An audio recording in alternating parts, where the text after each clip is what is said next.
शिजार ताजा ताजा दादा ताजा ताजा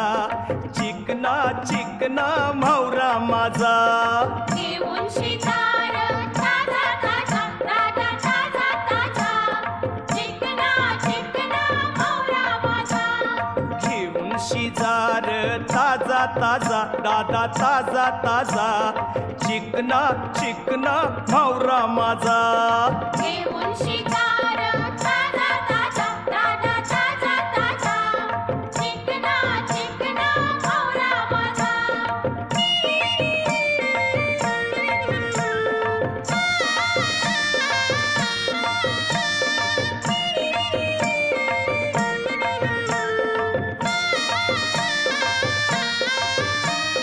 विश्वास ठेव र सांगतय नक्की या